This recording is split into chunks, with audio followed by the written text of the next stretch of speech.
boy même, Monique. C'est way boy. C'est vraiment way boy, exactement. C'est incroyable. On voit que quand on laisse Dieu travailler dans notre vie, on a la paix. Le fardeau, hein? Le fardeau, amène mes fardeaux. Seigneur, s'il te plaît, parce que je ne suis pas capable. Quand on est capable de donner à lui notre fardeau, la paix vient. Ce n'est pas pour notre force, mes amis. Je suis en train de passer pour ça. Ce n'est pas pour notre force.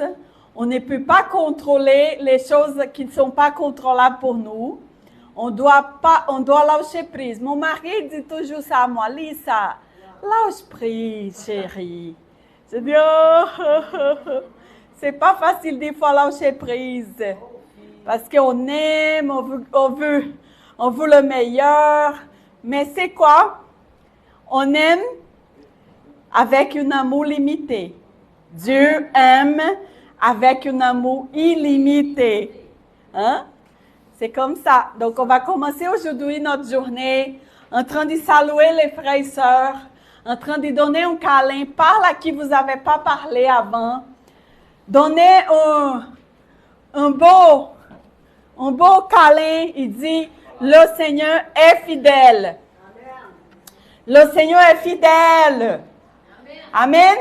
Jerry, on parle, le Seigneur, il est fidèle. Amen.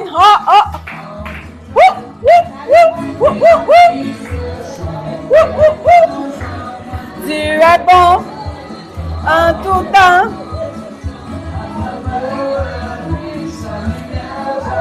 Dieu est bon en tout temps. Et l'amour de Dieu est fidèle. Alléluia. Amen.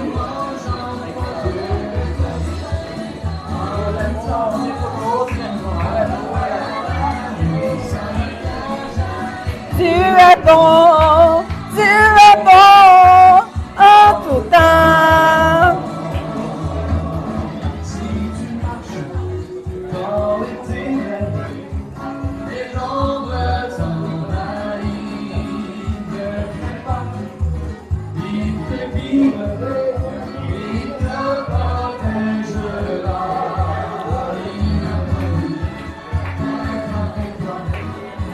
Jordan, ça va bien? Et André, gloire à Dieu. Dieu te bénisse. André, gloire à Dieu. Dieu est fidèle, André. Fidèle. Il est fidèle, Monique. Dieu est fidèle, Karine, il est fidèle, Monique. Le Seigneur est fidèle.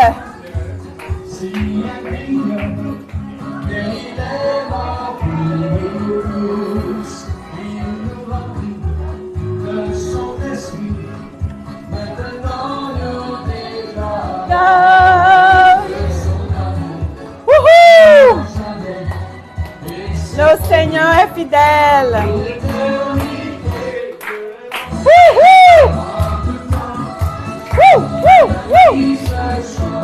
Louange à moi, Dieu est bon en tout temps.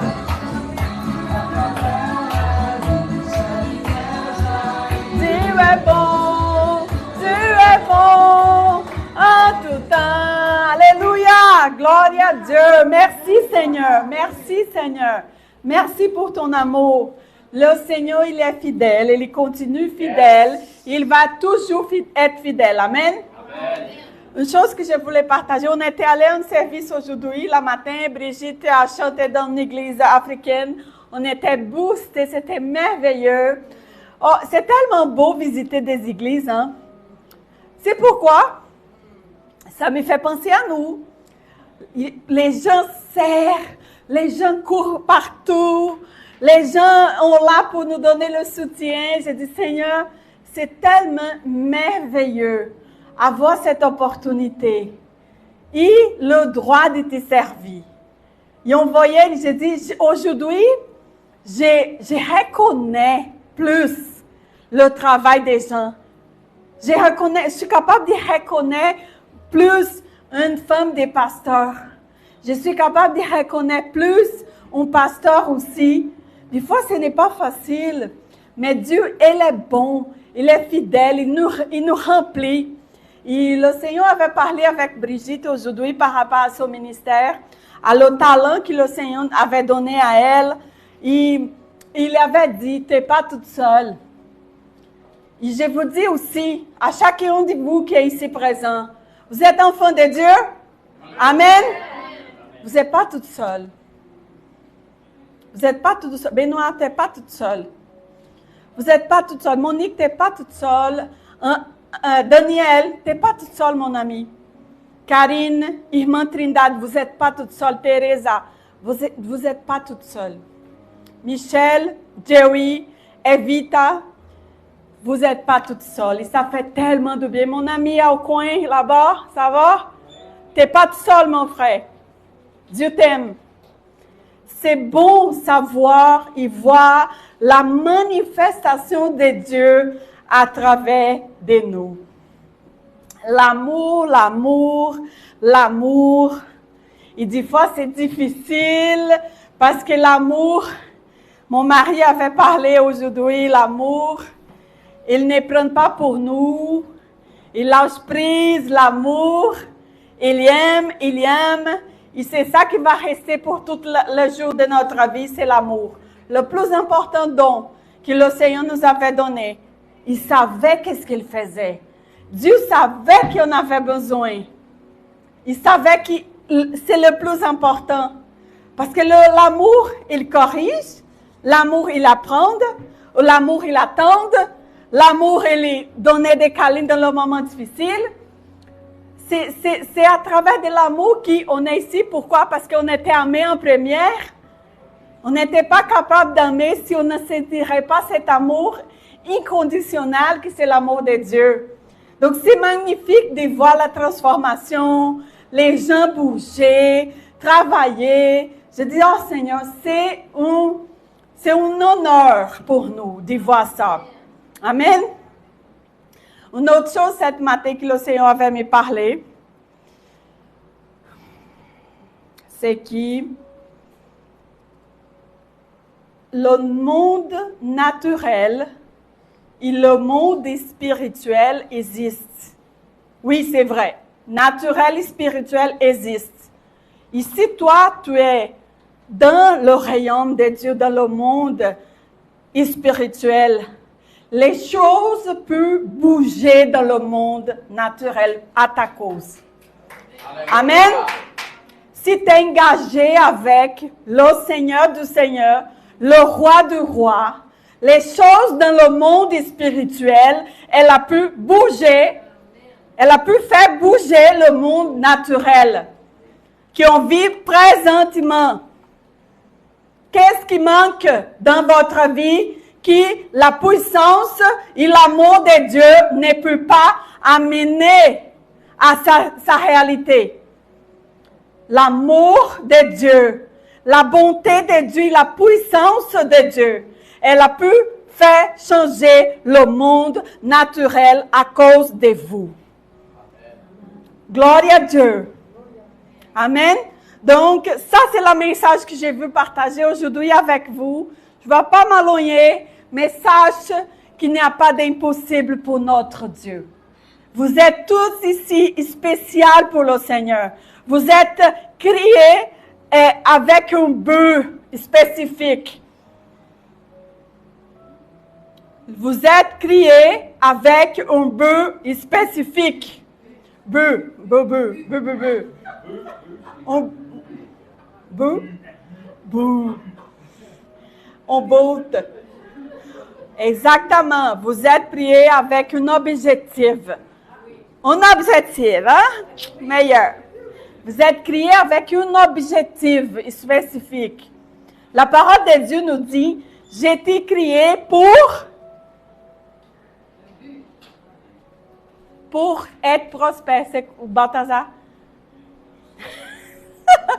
Non, pour la joie, pour l'allégresse, pour des buts spécifiques, pour que tu sois prospère, pour que tu aies la joie. Je parle le verset comme il faut, là, mais la parole de Dieu nous dit, on est créé pour accomplir le projet de Dieu. Et je vous dis quelque chose, même qui, des fois, ma vie va pas comme je voulais, je continue à persévérer. Fait que, Lisa parlait tantôt, le Dieu est fidèle. Est-ce que vous êtes déjà posé la question, quand on dit Dieu est fidèle, ça touche quoi dans votre vie? Est-ce que ça touche des domaines, la parole de Dieu? Tu sais, des fois, il faut se ramener. Des fois, on entend souvent ça, mais on n'a pas la signification profonde, c'est quoi? Et parole qui disait, quand nous sommes infidèles, Dieu demeure fidèle. Savez-vous comment je voyais ça dans une des situations, des fois qu'on est en train de vivre des choses? C'est peut-être juste mettre le verset Philippiens 3 pendant que j'approche de ça.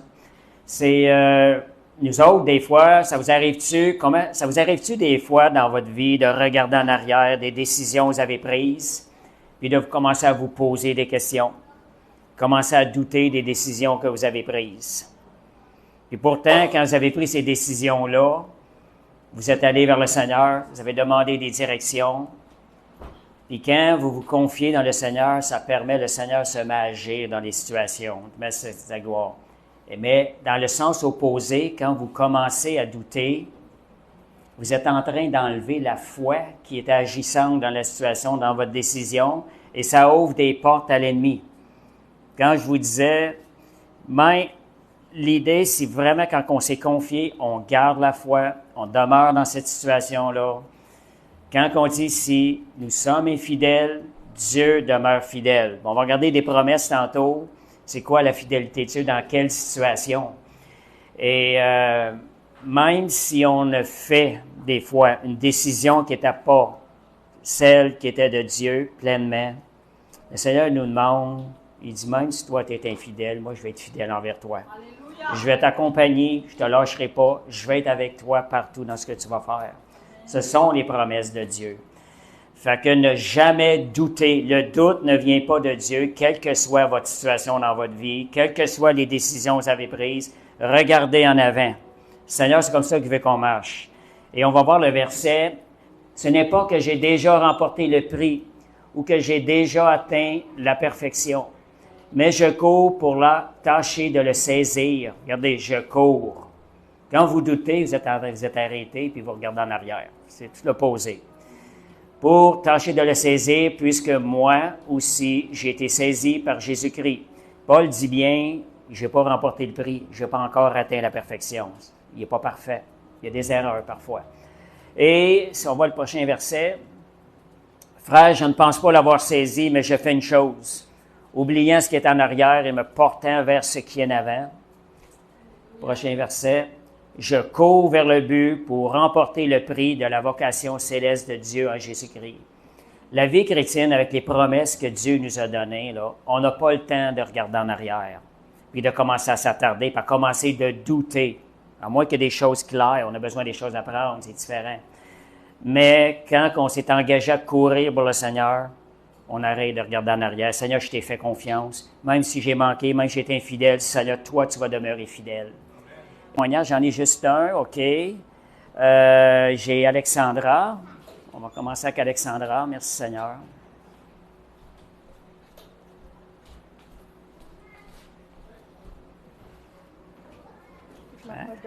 C'est correct. Okay.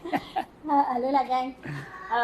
Quand je vais faire mes marches le matin avec mon chien, il y a beaucoup de chiens dans mon nouveau quartier. Et la semaine passée, j'avais vu un petit chien qui a déjà quand même son âge, un Shih Tzu, et qui marchait sur les 3 pattes parce que sa 4e patte, il y avait de la misère.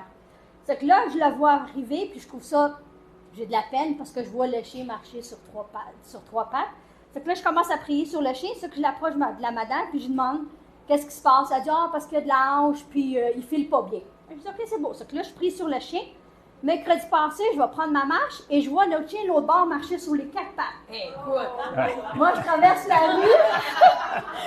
traverse la rue, puis je fais pas exprès de suivre la madame. Puis je dis, hey, madame, je dis, votre chien, il va bien? Elle dit, écoute, ça fait une semaine, il pète en feu.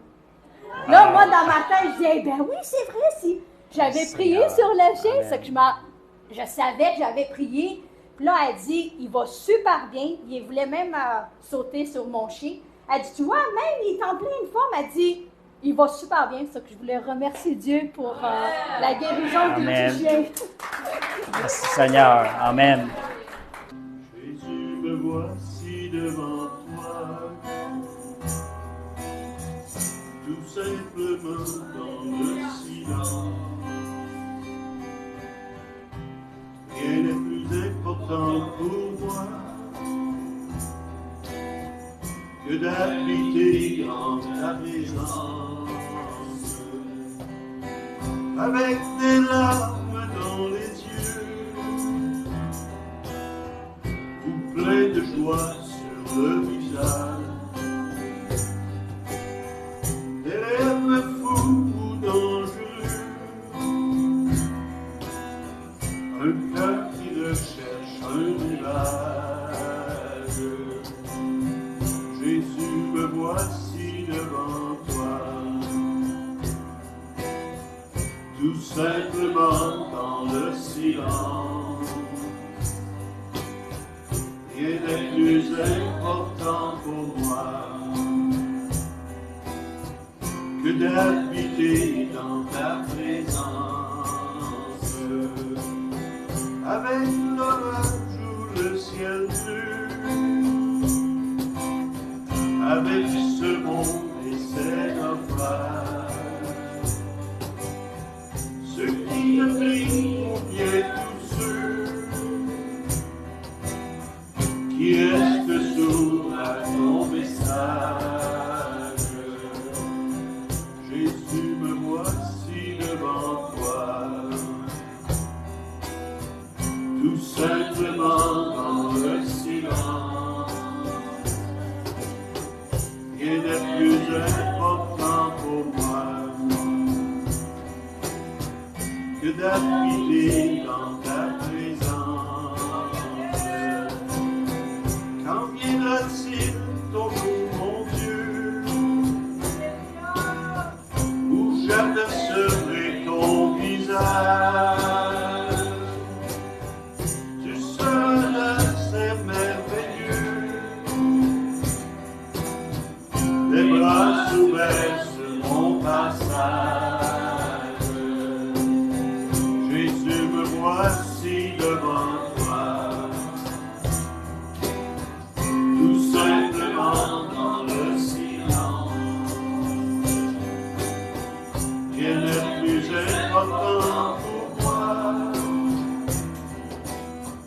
que d'habiter dans ta présence.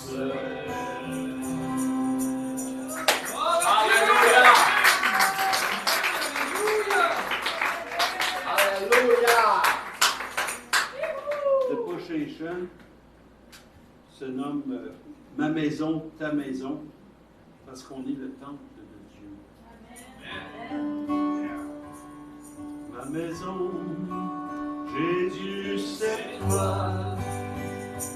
Ta maison, Jésus, c'est moi. Je te chante, Alléluia. Je te chante, Alléluia. Tu viens me chercher, Alléluia. Je marche avec toi, Alléluia. Tu es mon ami, Alléluia. Je suis ton ami, Alléluia. Ma maison, Jésus, c'est toi. Ta maison, Jésus, c'est toi.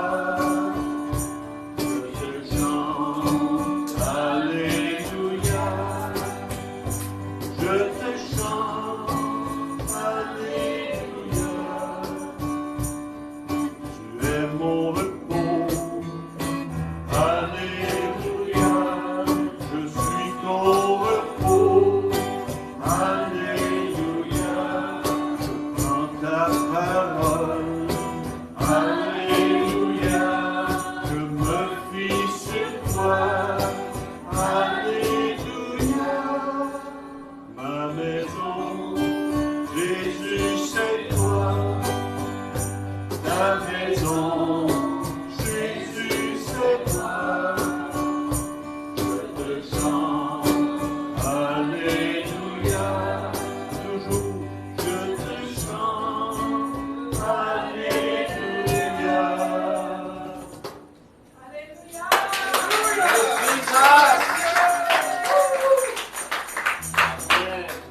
la maison de Dieu. Alléluia. Comprends mon âme. L'Adama à Tikva, qui est l'hymne national d'Israël. Oh, prends mon âme, prends-la Seigneur, et que la flamme brûle en mon cœur, que tout mon être vibre pour toi, sois mon seul maître, ô divin roi, source de vie, de paix d'amour. Toi je prie, la nuit le jour, oh, entends ma plainte, toi mon soutien, calme ma crainte, toi mon seul bien. Du mal perfide, oh garde-moi, viens, sois mon guide, chef de ma foi.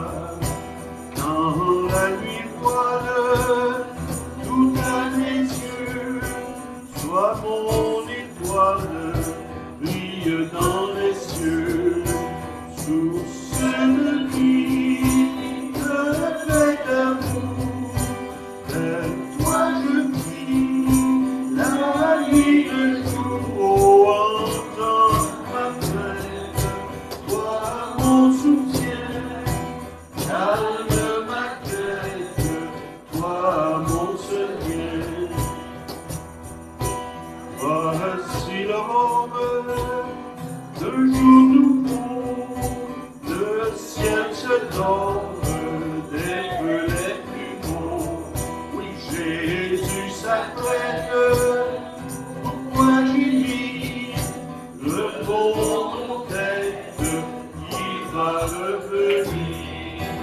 Source de vie, de paix d'amour, vers toi je crie, la nuit le jour, entends ma plainte, toi mon soutien, calme ma crainte, toi mon seul bien. Est-ce que vous avez des raisons de rire? Hein?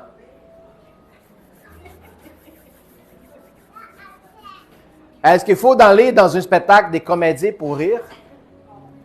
Hein? Pas besoin? C'est quoi votre raison de rire? De sourire, d'être joyeux. C'est important qu'on établisse ça dans notre vie parce que tout le monde a une raison. Alors, où est-ce que ta raison est placée, c'est ça que ça va faire toute la différence. Il y a du monde qui place leur joie basée dans le monde présent. Où est-ce que l'homme et le diable pour corrompre, voler, puis la rouille pour manger. Ça, c'est très important à savoir. Quoi que ce soit, les choses où est-ce qu'on place notre cœur, cette chose devient notre trésor.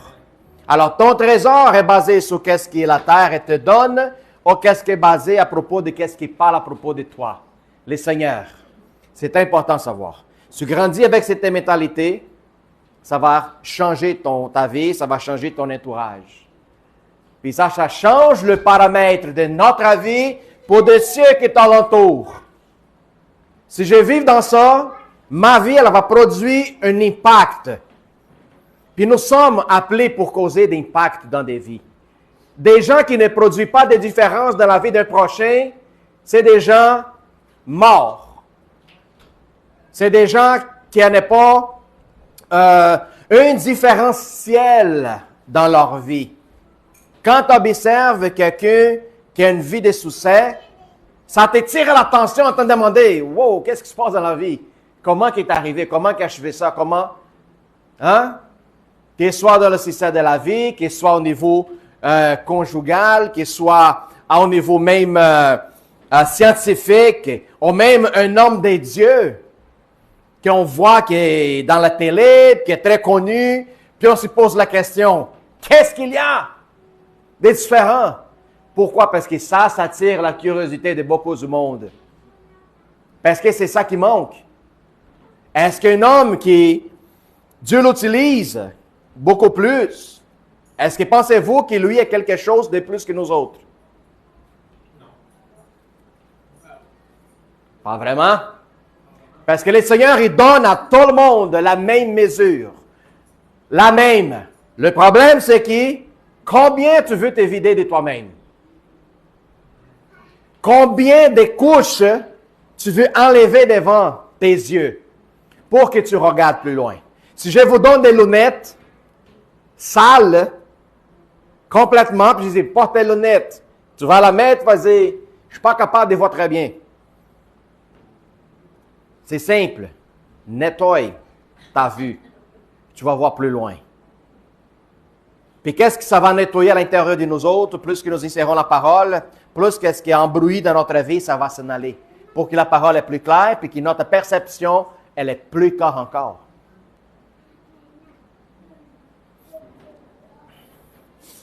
C'est très important que je prenne des décisions de ma vie, de choisir être joyeux, de choisir de mettre moi dans la position des choix basés de qu'est-ce que Dieu parle à propos de moi.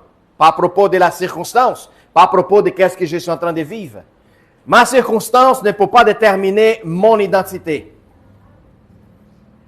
Jamais. Parce que c'est là, tout ce que je suis soumis devient mon Dieu. Si mon problème est capable de me contrôler, mon problème, c'est mon Dieu. Mais si mon problème essaie de me détruire, mon problème essaie de m'enlever le focus et l'attention, puis je ne leur donne pas d'importance, plutôt, qu'est-ce que je ne peux pas le faire? Je le mets dans la main de Dieu, puis je repose dans la paix, dans la dimension de l'esprit. Dieu va te dire 1 minute, OK, tu es pris maintenant la bonne choix. Mets-toi à part, repose dans ma présence, je vais te rapporter la solution que tu demandes. Combien de temps ça va prendre? J'ai aucune idée. C'est à nous de décider, c'est Dieu de décider. Notre travail, c'est de reposer dans sa présence. Puis parfois, les gens ne comprennent pas ça. Puis tout ça, ça détermine de quel esprit je suis animé. C'est un esprit du monde qui m'opprime, qui me gouverne, ou c'est l'esprit de Dieu? On était un matin à l'église d'Alexis, à Longueuil, pour voir Brigitte. Elle était là-bas, en train de louer, en train de chanter, et tout ça. Je vous dis une affaire, hein? Brigitte, elle chante là-bas mieux qu'ici. Tu devrais avoir honte, Brigitte.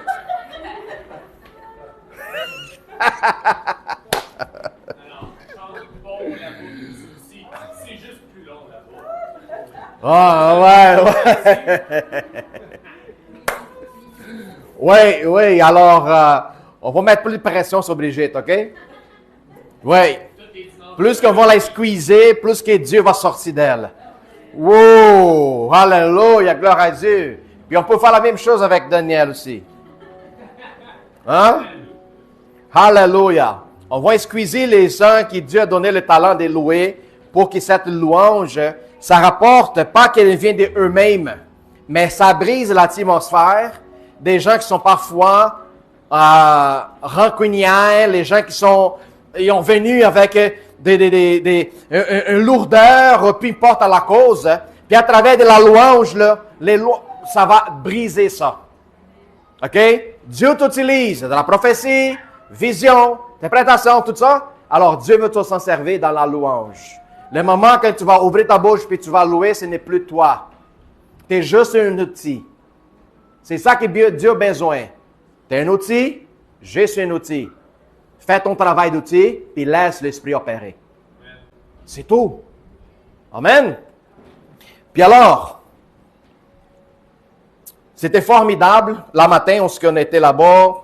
Un moment incroyable. Même le pasteur Thierry qui était là-bas, je pense qu'il n'était pas trop habitué à voir des improvisements. Ah! Improvisation. Hein? Puis j'ai dit, dans notre église, nous sommes experts en improvisation. On est bons ensemble, man. Hein? Nous sommes bons ensemble, mais grâce à Dieu, il a tout bien été. Tout ça roulait comme Dieu voulu. Tout ça bien, tous les gens qui étaient touchés par la louange, par la parole, l'ambiance qui était gérée là-dedans. C'était à peu près comme nous autres ici présents. Wow, c'était touchant, vraiment. Françoise était là, Jean-Sébastien était là. Au moins pour que Brigitte soit un petit peu moins gênée. On était là-bas. Hein? Oui, Brigitte, bravo.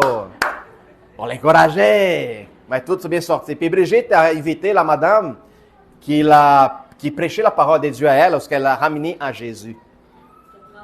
35 ans. Wow! Puis la madame, elle était là pour jouer avec Brigitte dans le petit tambourin qu'elle avait. Puis elle aussi était touchée, je crois. Amen. Gloire à Dieu. Alors, frères et sœurs, je vous partage la parole au début, qu'est-ce que je t'ai partagé aussi là-bas. Puis parfois, nous, tels que chrétiens, nous avons un peu la gêne d'aller évangéliser les gens parce qu'on ne sait pas quoi dire, on ne sait pas quoi donner comme information. Puis qu'est-ce que je partageais là-bas? C'était simple.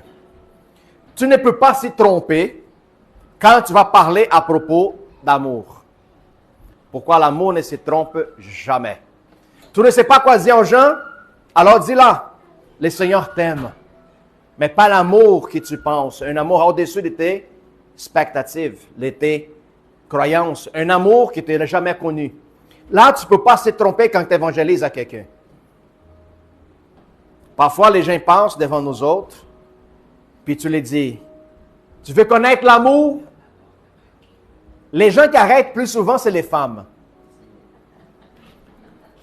Tu parlé de quoi? Oui. Ben, de quoi tu parles? Puis là, tu commences à te dire, gars, écoute, il y a un amour qui était au-delà de ce que tu penses. C'est un amour que tu ne peux pas trouver dans un homme.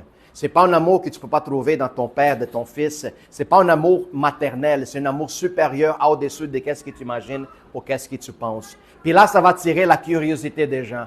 Juste ça. L'amour ne se trompe pas. L'amour ne faillit pas. L'amour est de la vérité, puis la vérité seule. Puis là, on parle en 1 Corinthiens 13, 4, 7. Je ne veux pas tout lire le texte, mais je veux juste mettre en vision de qu'est-ce que l'amour nous parle. 1 Corinthiens 13. Puis pendant que Jerry cherche de l'ordinateur, allons-y prier.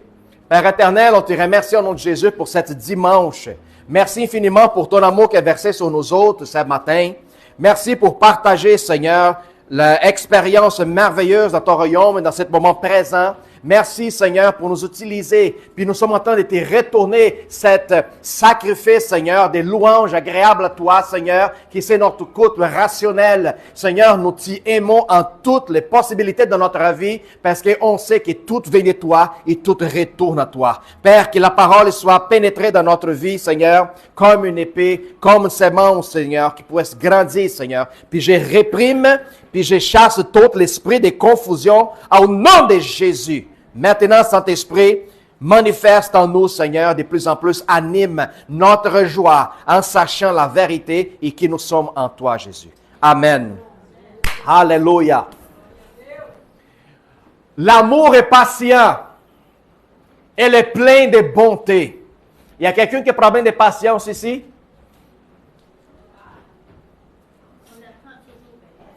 Oui, hein? Quand parfois Dieu dit, c'est pas aujourd'hui pendant que tu pries. Ça va être quelques semaines ou quelques mois, peut-être quelques années plus tard. Parce qu'ils savent qu'il a manque de patience et lâche chez toi.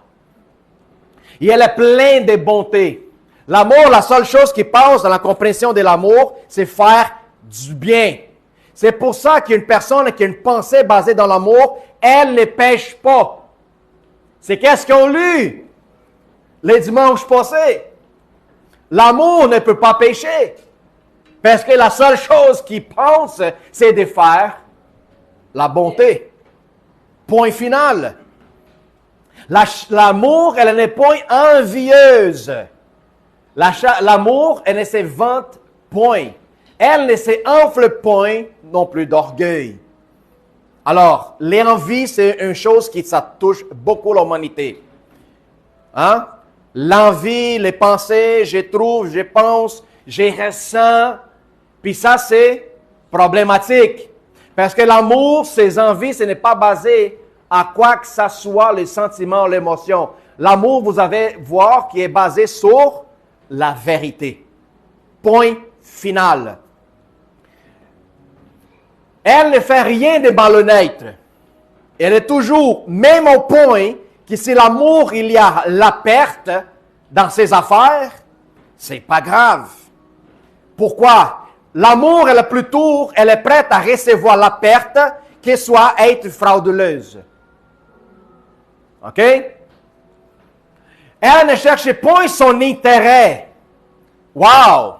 Ça sort complètement au niveau humain dans notre vie, puis de la vie extérieure. Elle ne cherche pas son propre intérêt. Puis quand il cherche intérêt, qu'est-ce qu'ils sont en train de parler? Notre ego.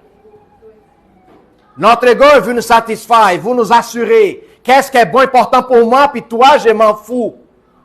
L'important, c'est que moi, je me sens en sécurité. L'important, c'est que moi, je le gagne. Moi, j'ai mes bénéfices. Toi, m'excuse.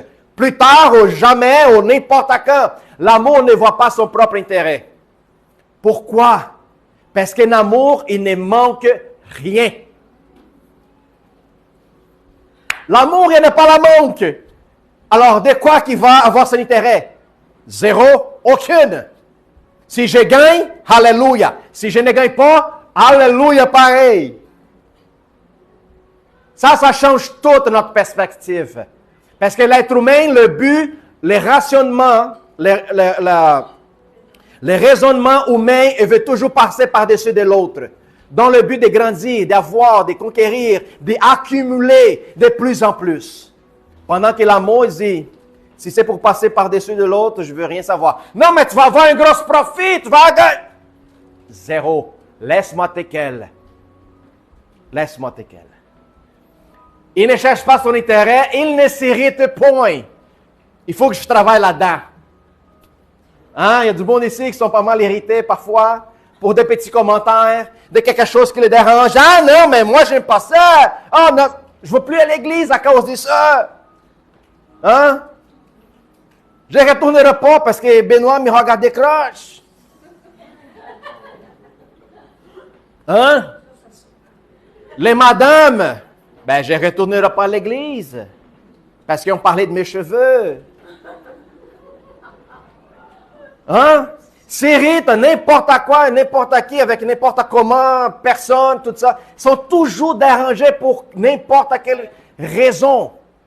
Alors ça, c'est un problème qu'il faut travailler parce que l'amour ne s'irrite pas. Pourquoi? Parce que l'amour ne prend pas des choses aux offenses de manière personnelle. Jamais. Pourquoi? Parce que l'amour, surtout quand on vient de lire, la seule chose qui part dans sa tête, c'est la bonté. Alors, qui tu parles quelque chose, tu critiques à propos de moi, c'est pas grave. Ah oui, c'est pas grave. Ok, si tu trouves, je vais essayer de m'améliorer pour te satisfaire. Mais je vous dis, une personne qui est souvent irritée, elle n'est jamais satisfaite. That's it. Elle ne soupçonne point le mal. C'est justement, elle ne soupçonne pas le mal. La vision de l'amour, c'est toujours basé dans l'intérêt de l'autrui. J'ai donné l'exemple comme si quelqu'un jamais il vient te donner une mauvaise nouvelle. Qu'est-ce que l'amour va faire? OK, il est capable de trouver la bonté dans la mauvaise nouvelle. Mais les gens, il y a la magie.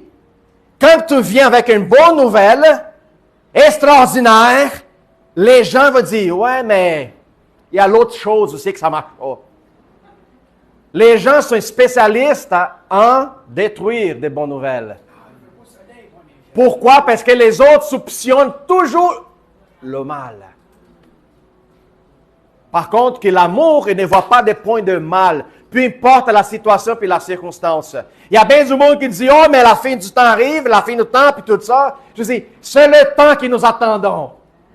C'est le moment. Hein? N'aperçois pas que c'est le moment de gloire, c'est le moment plus extraordinaire. Il y en avait deux choses que j'aimerais ça, vraiment vivre dans toute ma vie. Premièrement, au soit dans le temps du Christ, au soit dans le temps de la fin. Entre le milieu terme, là, zéro, non. Alors, je sais que je suis dans le meilleur temps. Je vais voir des choses que les gens avant toi, ils n'ont jamais vues. Des miracles, des merveilles, comment on appelle ça? Des prodiges qui se passeront continuellement, plus que l'Église est serrée, plus que les jus de Jésus s'en sortent. Qu'est-ce que tu n'utilisais pas comme la foi, tu vas être obligé de l'appliquer puis de la manifester. Tu n'as pas de choix. Alors les choses qui peut-être tu ne croyais pas, tu n'as pas de choix de les faire. Il faut que quelque chose ça sorte. L'amour ne soupçonne pas le mal. Pourquoi? Parce que l'amour est pur. L'amour ne s'engage pas à quelque chose de diabolique. Elle est pure. Continuellement, elle se réjouit point de l'injustice, mais elle réjouit de la vérité. Parce que l'amour repose sur la vérité. Puis la seule chose qui le fait bouger. Parce que la vérité, elle ne se trompe pas. C'est pour ça que l'amour n'est pas un vieux. L'amour est toujours véritable. L'amour, il est sincère. L'amour, il est pur. L'amour, il prend toujours la bonne décision. Toujours. Même que parfois, ça ne me plaît pas. Mais quand l'amour prend une décision puis ça ne me plaît pas, c'est quoi le problème là-dedans?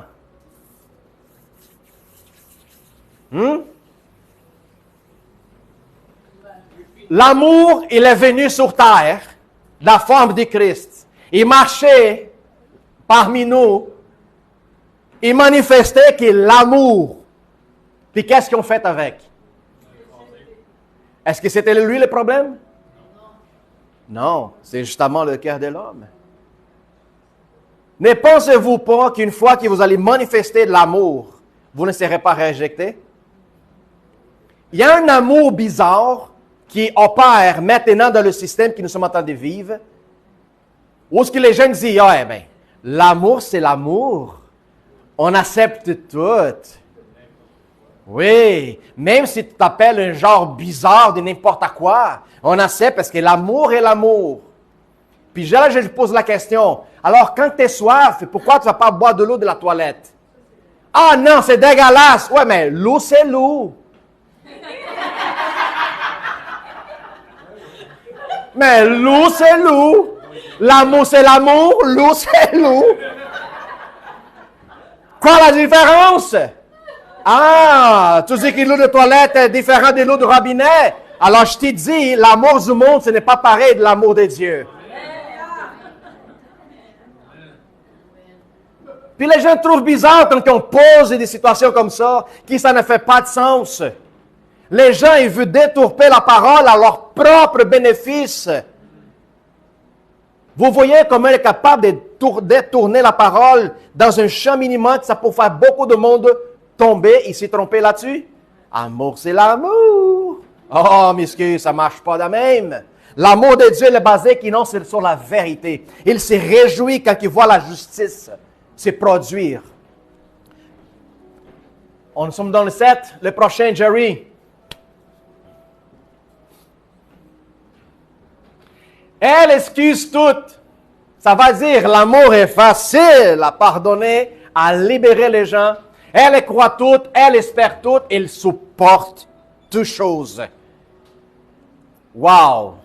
C'est une puissance que le monde naturel ne connaît pas. Puis quand tu vives la dimension de cet amour que le Seigneur nous montre, que c'est notre vie, les gens ils disent, c'est pas possible. Je dis non, tout est possible pour ceux qui croient. Non, mais tu ne l'as pas pardonné, tu ne peux pas, tu ne comprends pas qu'est-ce que... C'est pas grave. Le pardon est là, libéré, j'ai rien avec ça. L'amour supporte tout. On parle en question des temps. Combien de temps est nécessaire souffrir? Supporter. Vivre. Continuellement. Puis sachant que plus que nous sommes en train de passer des épreuves, des situations, des changements, plus que nous sommes en train de grandir. À la mesure que le Seigneur nous appelle à devenir à mesure de quoi, Benoît? La stature du Christ. C'est-tu quelque chose de petit? Pas du tout, c'est extraordinaire et énorme. Plus qu'il t'est pressionné, plus qu'il t'est squeezé, il faut que ça sorte quelque chose. Alors, comprendre la réalité de l'amour divin, qu'est-ce qu'on avait décrit, puis nous sommes capables de l'appliquer dans le monde. Les gens ils vont penser que tu es d'une autre planète. Mais voyons donc, ça se peut pas. Comment tu peux dégager autant du lâche-prise, de pardon, patience, de ne pas condamner, ne pas accuser, mais quand même aimer ceux qui te persécutent, capable de prier pour ceux qui veulent ton mal. Comment ça c'est possible? Puis, pour l'homme, c'est impossible. Mais pour Dieu, toute chose est possible. Si nous sommes capables de manifester puis vivre l'amour présente, comme Jésus a vaincu son amour, continuel, pas seulement pour des paroles, mais à travers des actions que nous sommes en train d'opérer. Je vous dis, le péché ne vous touchera pas. C'est ça qu'il dit en Romains 8, 1, 2. Il n'y a donc maintenant aucune condamnation pour ceux qui sont en Jésus-Christ. Si je marche dans l'amour, ma conscience est pure, mon cœur est pur, alors il n'y a pas de raison que je m'y réveille un matin en train de dire « Oh Seigneur, il faut que je m'y surveille, puis j'ai des erreurs, je m'y sens coupable, je m'y sens... m'excuse, mais il n'y en a pas d'histoire pour ça. Si tu vis dans la dimension de l'amour, la condamnation, ce n'est pas quelque chose que tu vas vivre. Condamnation sont ceux qui vivent dans l'esclave du monde. Par contre, ceux qui sont en Jésus-Christ, la condamnation, ce n'est plus notre réalité. Nous vivons dans la liberté. Liberté de l'esprit. En effet, la loi de l'esprit de vie en Jésus-Christ m'est affranchie de cette loi, qui soit de le péché de la mort. Alors, péché pour moi, c'est plus un problème. La mort, encore non plus. Pourquoi? La seule chose que je suis capable de penser, imaginer, vivre, manger, nourrir et donner, c'est cet amour. C'est important qu'on renouvelle notre intelligence avec cette pensée continuelle et constamment. Combien de mal est nécessaire faire l'homme au point que nous ne sommes pas capables de le pardonner? C'est quoi? Hein? Quel point? Même ceux qui ont crucifié le Seigneur en regardant les autres, ils disent, Père, pardonnez-les. Savez-vous, c'est quoi la chose plus précieuse dans le monde? Plus que tout dans le monde. C'est quoi la chose? Hey, ça va toi? Bienvenue, hein? Première fois que tu es là? Bienvenue. Tout le monde a parlé avec toi? Tout le monde a parlé avec toi? Tout le monde a parlé? Oui, ok. Bienvenue, man. Quelle est la chose plus précieuse au monde? La loterie? Daniel, s'il vous plaît, Daniel. Ah, j'ai compris la loterie.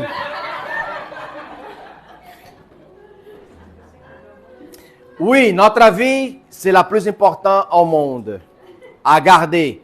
Mais quelque chose qui est aussi important, que tout le monde aura besoin. Puis ça, si tu es capable de comprendre, tu changes ton avenir, ta vie.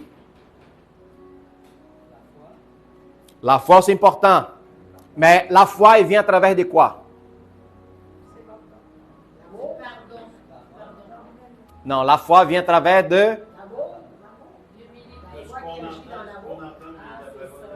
Oui, la foi vient pour attendre, puis attendre la parole de Dieu. Puis attendre la parole, c'est quoi? C'est une information. La chose plus importante, la connaissance que tu devais avoir dans ta vie, c'est information.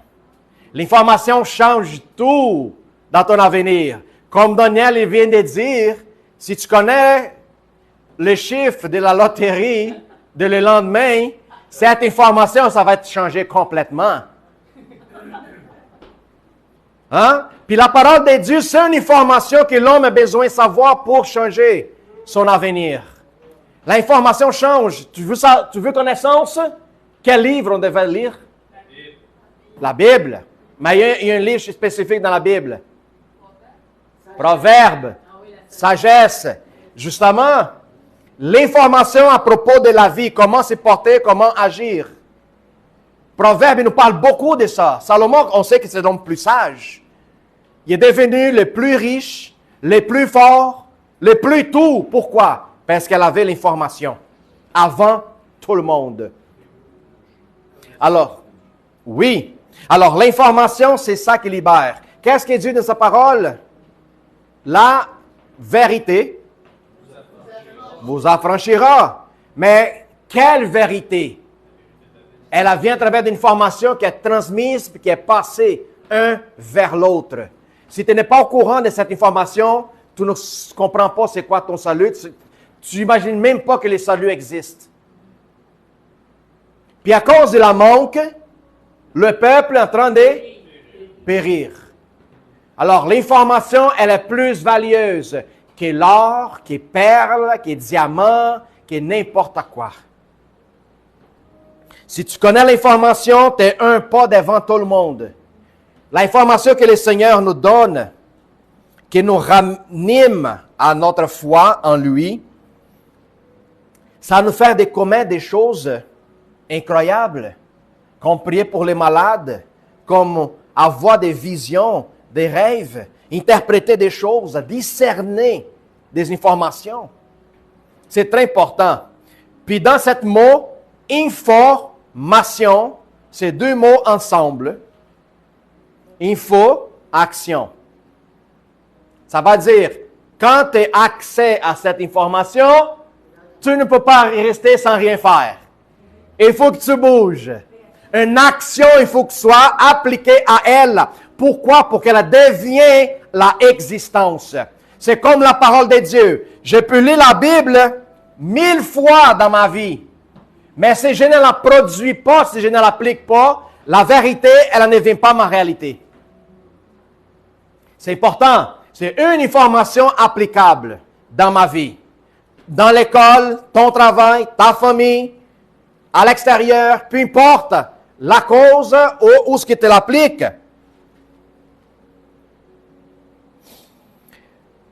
Puis la seule chose que nous devrons avoir en dette vers l'humanité, c'est quoi? Jésus a payé le prix. Nous sommes libérés. Les mêmes amours qui nous étaient déposés. Je ne peux pas prendre cet amour et mettre dans ma poche. Alors, Jésus nous avait mis, à cause que nous étions sauvés, un point de responsabilité. Je mets les choses plus précieuses dans ta vie maintenant, ton salut. Mets pas dans tes poches, parce que je vais te demander plus tard. Puis c'est quoi cette position que Jésus met chacun de ses enfants? Une fois que tu as l'information plus précieuse de l'existence de l'humanité, tu ne peux pas la garder. Jésus nous met dans une position des dettes. Des dettes. Parce que si tu saves que quelqu'un est en train de courir dans un précipice, puis maman Danielle elle va tomber, tu es au courant de cette information, tu vois la personne courir, puis tu le laisses tomber. Puis quand tu retournes, tu vois des chars de police. Alors, la police va arriver, il va dire, Pourquoi tu n'as rien fait? Oh non, mais je savais, mais je l'ai vu courir, mais j'ai décidé de ne rien faire. À cause que tu n'as rien fait, tu es en dette vers la vie de cette personne-là. Parce que tu étais capable de faire quelque chose, puis tu ne l'as pas fait. Alors, la seule chose qu'on doit à les hommes, en Romains 13, 7, 8. Romains 13, 7 et 8. Il dit, rendez à tous ce que leur est dû. Impôt, à qui vous devez l'impôt. Les tribus, à qui vous devez tribut. La crainte, à qui vous devez la crainte. L'honneur, à qui vous devez l'honneur. Alors, lui dit, donne, qu'est-ce que vous doit vers les hommes. OK? Ne vous gardez pas en dette vers eux. Des choses que les autres peuvent vous prendre comme esclaves. OK? Ou que vous pourrez ramener en prison.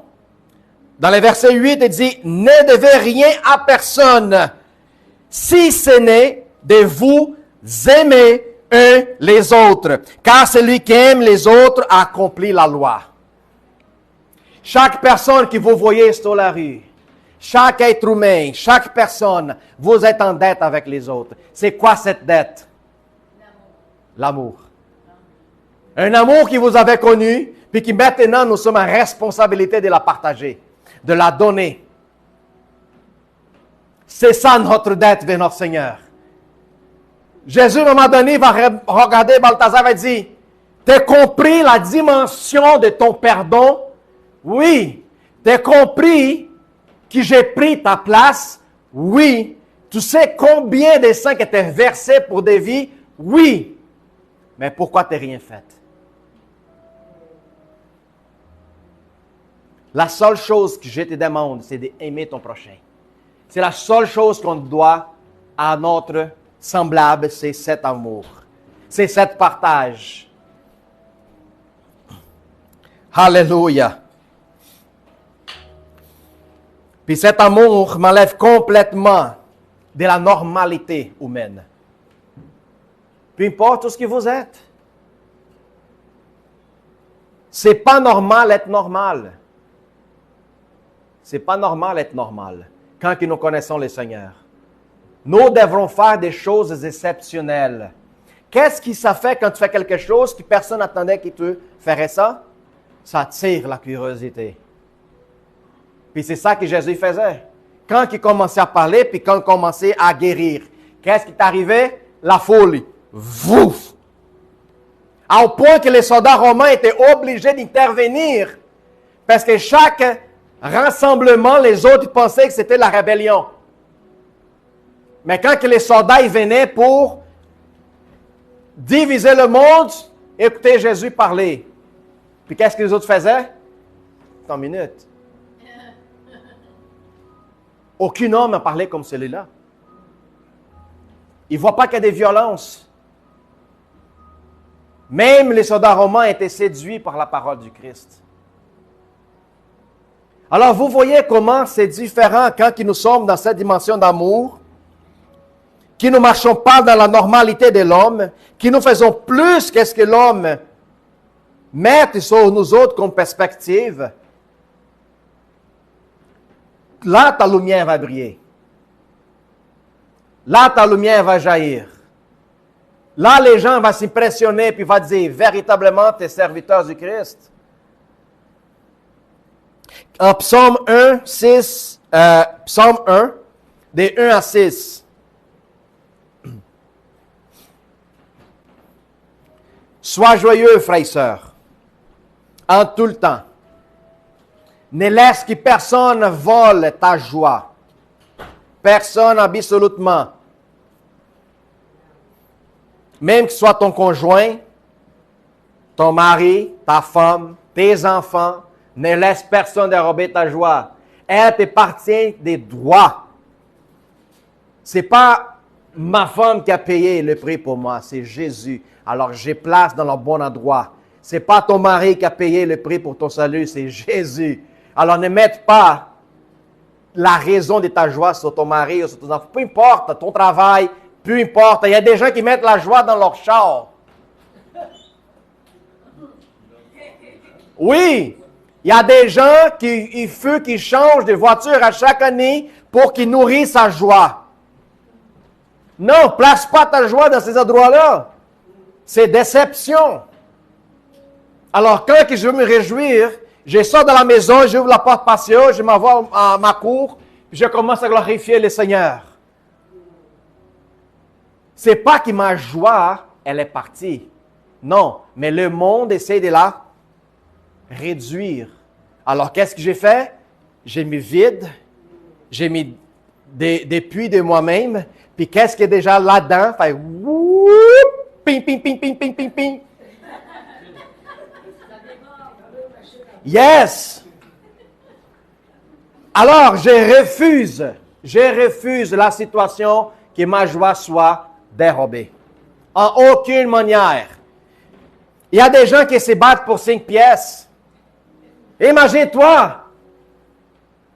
Hein?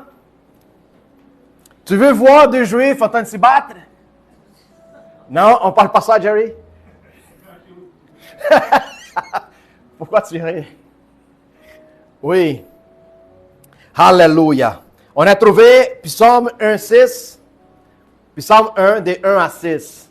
Heureux l'homme qui ne marche pas selon les conseils des méchants, qui ne s'arrête pas sur la voie des pécheurs et qui ne s'assied pas en compagnie des moqueurs.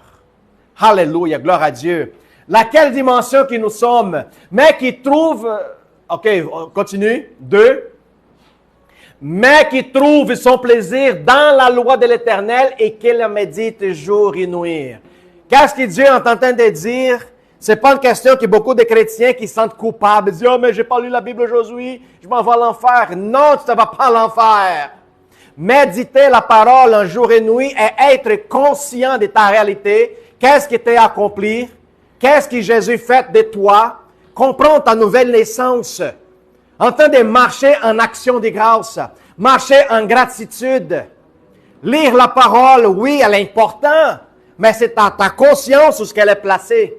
Le Seigneur Jésus nous appelle à prier sans cesse, à avoir cette conscience des enfants de Dieu, pas seulement quand tu viens dimanche à l'église, mais avoir cette confiance et sa conscience d'enfant de Dieu 24 heures sur 7, en sachant que l'armure ne s'enlève pas, elle est toujours posée sur toi. Tu es toujours ministre, n'importe où ce que tu vas. Il faut que tu sois toujours prêt à prier, n'importe où ce que tu vas. Toujours prête à conseiller, à donner qu'est-ce que le monde demande. Quoi? Amour. C'est ça, méditer jour et nuit. C'est manifester lui d'une manière constante. Pourquoi la parole de Dieu ne serait plus écrite sur des livres et maintenant elle est écrite dans ton cœur? Des tables de chair. Puis c'est ça. Ça va dire... J'ai le plaisir dans sa loi. C'est quoi la loi qui parle? Aimer Dieu sur toutes les choses, puis ton prochain comme toi-même. Point final. Ça se résume en ça. Il est comme un arbre planté dans un courant d'eau, qui donne son fruit dans sa saison. Il donne des feuillages, et donc les feuillages ne se flétrit point, tout ce qu'il fut, lui, réussit.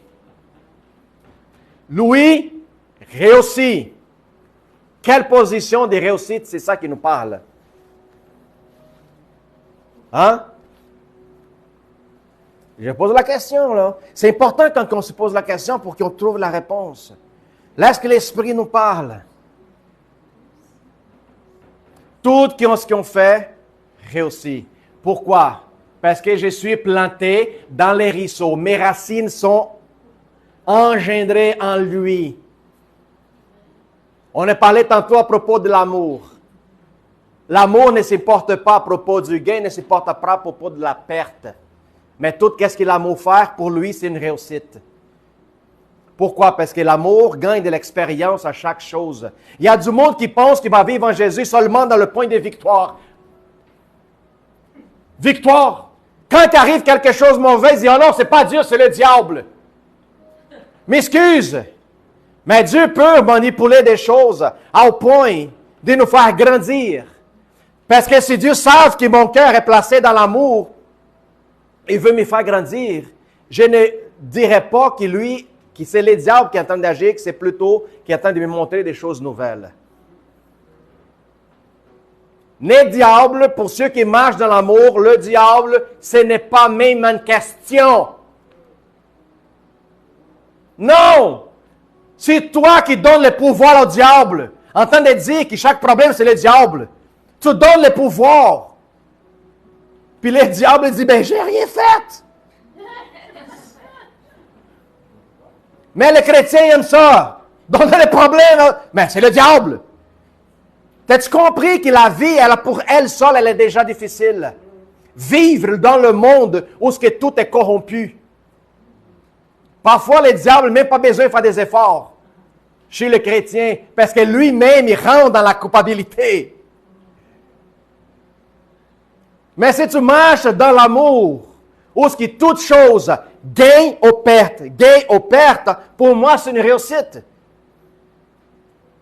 Il n'y a pas de perte dans le royaume de Dieu quand tu marches dans l'amour. Tout est une expérience nouvelle. Puis si je comprends que le bien que le Seigneur me fait, aussi comme le mal que je suis en train de vivre, c'est toute une expérience nouvelle, je gagne dans les deux bords.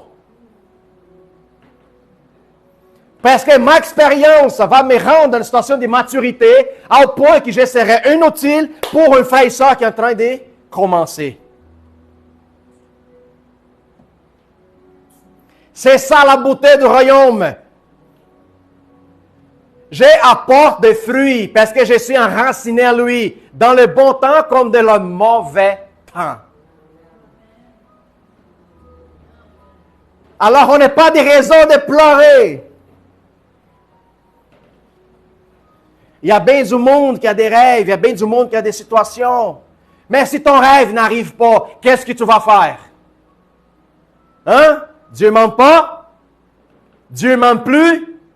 Tu es en train de dire que qu'est-ce qui est fait dans la croix, en train de verser. Tu disconsidères son sacrifice à cause parce que tu n'es pas réussi qu'est-ce que tu voulais avoir. Est-ce que tu t'y mets, tu te positionnes dans la place de Dieu toi-même? Vous voyez comme notre situation, des fois, égoïste, arrogant, la soberbe humaine, l'ego, il veut parler, parce que tout ce que je demande, tout ce que j'ai pris, tout ce que je mets dans la présence, il faut que je les aille. On dirait que je suis un bébé gâté, que tout ce qui pleure, papa et maman donnent. Dieu ne marche pas de même. Ce n'est pas ton gain sur la terre, mais plutôt ton gain dans l'esprit qui porte. On sait très bien que le feu, c'est pour purifier l'or. Mais personne qui veut rentrer dans le feu. Alors, les gens, ils veulent l'eau tiède. Hein? L'eau tiède, prendre ma douche. Parfois, ma femme, elle prend sa douche. Puis je vais en voir après elle. Mais je n'observe pas les choses. Quand j'ouvre, sans observer comment elle a réglé les choses, l'eau, quand il sort, elle est presque en train de faire sauter la poux. Tellement qu'elle est chaude. Wow, je sais, oh my goodness! C'est quoi cette affaire-là? Je ne suis pas capable. Je ne sais pas comment c'est possible. Non! Elle dit, mais la parole dit que le feu, ça perfectionne. Je dis, oui, mais, wow! Le feu, ça perfectionne sur la foi, puis ça, des versets bibliques pour justifier. Mais je dis, mais Hydro-Québec s'en fout de ça. Moins de l'eau chaude. Puis c'est intéressant parce que parfois, les moments de déconfort à nous autres, ça nous positionne à grandir beaucoup plus. Une information, comme j'ai parlé tantôt à vous autres, qui j'ai su, puis qui mon frère Mario aussi, qui n'est pas là, il est très au courant, peut-être quelques-uns de vous autres, ils savent, pour n'importe quel être humain qui attend de vivre des problèmes de santé, quand tu rentres dans ta douche, puis tu prends une douche tiède, à la fin de ta douche, tu mets complètement froide. Qu'il soit 5 ou 7 secondes, mais que tu reçois la douche froide sur toi, tu vas se ressentir comme « Wow! » Ton corps va réagir. Il va être pas confortable. Il va vouloir s'y battre.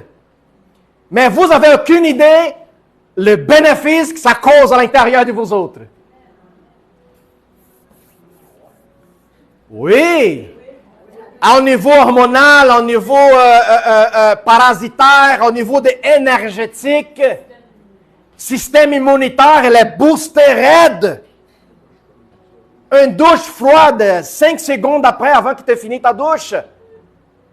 C'est incroyable. Il y a des gens qui font des traitements pour plusieurs sortes de maladies comme ça. Le corps reçoit un choc, boum! Puis tout ça bouge à l'intérieur. Parfois, les chrétiens, c'est ça qui arrive dans notre vie.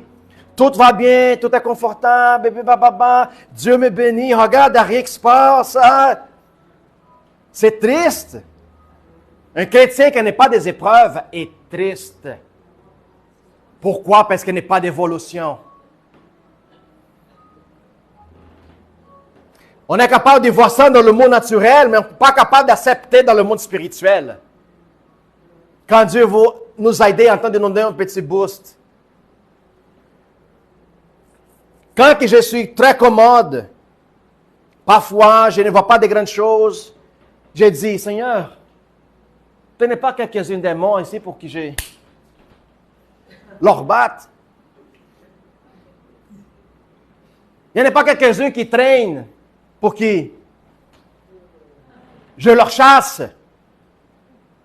pour que je tranche avec l'épée. Vous comprenez? Le livre de Jacques, il nous dit, bénis soient vous autres qui passent pour plusieurs tribulations et épreuves. Parce que ça va testifier votre foi et où est-ce qu'elle est placée. Si à travers de l'épreuve, tu attends de reculer puis voter en arrière, c'est parce qu'elle n'est pas placée dans le bon endroit. Quand l'épreuve vient, puis tu dis, oh yes, let's go. In the name of Jesus, tu avances, tu sautes là-dessus. On sait où est-ce que ta foi est placée. C'est pour ça que nous n'avons pas de raison de chialer, de pleurer, de se plaindre, mais de s'y réjouir. Parce que cette information, ça change tout dans ma vie. Ça change. C'est pour ça, peu importe la température, peu importe le moment, la circonstance, le Seigneur Jésus me donne une certitude extraordinaire. C'est qu'il lui a déjà écrit la fin du livre. Je connais la fin. Wow! C'est la seule histoire de ta vie que tu es capable de savoir ta fin. Mais ça dépend de notre choix. Nous sommes censés encourager le monde plutôt que de s'y plaindre à droite à gauche. On voit des chrétiens qui se plaignent de droite à gauche, ma vie, ma vie, ma vie. C'est drôle parce que ce n'est plus ta vie. Puis quand tu dis, oh, ma vie, ma vie, ma vie, m'excuse, mais ta vie, ce n'est plus important. La sienne en toi, c'est elle qui doit briller. Tout change. L'amour ne s'irrite pas. Peu importe qu'est-ce que le monde fait. Pas grave, je continue à prier pour le monde. Pour qu'il y ait plus de monde qui s'y convertir. Plus de monde qui change. Plus que l'esprit brise le cœur de Pierre. Puis quand que le Seigneur va venir, gloire à Dieu Seigneur. Voilà. Nous avons que des raisons de se réjouir. À n'importe quel moment, Benoît. N'importe quelle situation, mon frère. Refuse dans ta vie. Refuse, frères et sœurs. Mettre une décision définitive. Refuse le stress, la peur, l'angoisse, l'anxiété, l'inquiétude, le doute. Refuse. Merci pour parler à propos des doutes, quelque chose qu'il faut qu'on apprenne. Il y a le doute puis l'incrédulité. Où est-ce qu'ils nous sont placés? Le doute c'est l'ignorance. OK? Le doute, c'est le manque d'information. C'est pour ça que parfois les gens vont dire, prie pour lui, pour le malade. Puis la personne va dire, ouais, mais je veux prier, mais est-ce que ça va faire quelque chose? La personne, elle était en doute. Pourquoi? Parce qu'elle a un manque d'information. Mais aussitôt que cette personne, elle est préparée, mis sa part, elle dit, la parole, elle dit, si, c'est ça. Elle dit, oh, ok, j'ai compris, maintenant j'ai pris. Boum! Tu élimines le doute de sa vie. Tu élimines. Maintenant, l'information est rentrée, puis elle commence à l'appliquer. La incrédulité, c'est, écoute, la parole de Dieu dit que si tu poses les mains pour les malades, ils seront guéris. L'incrédulité dit, oui, je sais, la parole de Dieu dit ça, mais moi, je ne crois pas. L'incrédulité, ça va dire la vérité de la parole, tu tournes ton dos vers elle, puis tu marches d'un autre chemin. C'est ça l'incrédule. C'est pour ça que pour l'incrédule, le salut est difficile. Vivre une vie de surnaturel est presque impossible. Parce que lui marche contraire à la parole. Même que la parole est dit, noir c'est noir et blanc est blanc, lui va dire, oui, mais je crois qu'il y a un gris là-dedans. Il y a un gris à quelque part. C'est ça le cœur de l'incrédule. C'est tourner complètement vers la vérité. Alors, s'il y a quelqu'un en doute, qu'est-ce que vous avez besoin? C'est information. Contre la crédulité, on ne peut pas faire grand chose. C'est ça le problème de Jésus avec les pharisiens. Il a guéri les malades, la vu aux aveugles, ressuscité les morts, chassé les démons, ressuscité un troisième jour. Ce n'est pas assez pour l'incrédule. Pourquoi? Parce qu'il refuse d'accepter les évidences devant les autres. C'est pour ça que ce péché que le Seigneur il dit est impardonnable. C'est le péché de la incrédulité. Pas que Dieu ne veut pas le faire, mais que la personne elle refuse de l'accepter. Voilà. Est-ce qu'on pourrait donner un bon sourire? Parce que vous avez des bonnes nouvelles en vous autres. Vous avez une puissance à l'intérieur de changer le monde, changer l'avenir. Oui, mais quand je parle, les gens parfois n'acceptent pas. Ce n'est pas ton problème. Le travail de changer le cœur des gens, ce n'est pas toi, c'est l'Esprit de Dieu. Toi, tu es un messager, toi, tu es un semeur. Qu'est-ce que Dieu dit? Vas-y et parle. Vive la parole. Puis laisse que moi, je fais le restant. C'est pour ça, quand tu prêches, quand tu pries, apprends à lâcher prise. Il y a un frère à moi qui, lui, il voulait toujours évangéliser dans son beau-père. Son beau-père était dans le New Age. Puis lui dit, ah non, Jésus c'est comme un Bouddha, puis tout ça, blablabla. Bla, bla. Puis le gars, il venait vers moi toujours pour se plaindre. Oui, mais mon beau-père, mais je ne suis pas capable. Je la parle, j'ai fini pour rentrer dans la discussion avec lui. Puis je dis, tu sais quoi? Lâche prise. Mais, si je ne parle pas, qui va parler? Ben, tu penses que c'est seul toi qui as reçu la révélation de la parole, quoi? Tu penses que tu es la personne la plus sainte? Tu penses que toi, tu es capable de tourner le cœur d'un homme? Ben non, je ne sais pas que je ne suis pas capable exactement. Alors, pourquoi tu mets des efforts humains là-dedans? À cause que tu essaies par tes forces, Dieu prend du recul. Le moment que tu vas prendre à lâcher prise des choses que tu n'es pas capable, Dieu va dire, merci, laisse-moi faire. Puis savez-vous c'est quoi la nouvelle? 2 ans plus tard, quand j'ai donné l'information, il m'appelle, ça fait 4 semaines en arrière, il me dit, Pasteur Balthazar, tu sais quoi? Mon beau-père a accepté Jésus dans sa vie. Comment? À travers une vidéo YouTube. Je ne savais pas que YouTube était converti. Accepter Jésus. Vous voyez? Alors, il y a des chrétiens qui mettent une surcharge sur leur vie que Dieu n'a jamais dit de le faire. Apporte la bonne nouvelle, donne des cadeaux au monde, puis laisse que moi leur montre la surprise. C'est un travail en partenaire. En partenariat. Comme un mariage. Si j'arrive les jours de mon travail, la première chose que j'ai fait, c'est quoi? Les hommes qui sont mariés, tu vas voir la cuisine si la bouffe est prête. Qu'est-ce qu'on mange? Puis elle est dans l'autre pièce, elle écoute juste les couverts des chaudrons. Plic, plic, plic, plic, plic. Hein? Tu checkes déjà que c'est quoi à manger, hein? Ben oui. Mais vous voyez, c'est comme un mariage, on sait qu'est-ce qu'on doit faire. Si j'ai dit, j'ai faim, qu'est-ce que je vais faire? La position, elle dit, cool, je vais faire pour toi. Je ne vais pas me réveiller un matin en sachant qu'est-ce que le rôle de la femme, qu'est-ce que le rôle du mari. Je ne vais pas arriver vers elle et dire, chérie, ça ne m'attend pas, mais va faire les gazons. Alors, me regarder et dire comme, hello. Vous comprenez? C'est important qu'on travaille en partenariat pour que les choses roulent tranquillement. La même chose, ça fonctionne avec Dieu. Sache c'est quoi ta position et c'est quoi ta place. Pour ne pas gâcher le travail du Seigneur. Dieu veut travailler sur ta vie.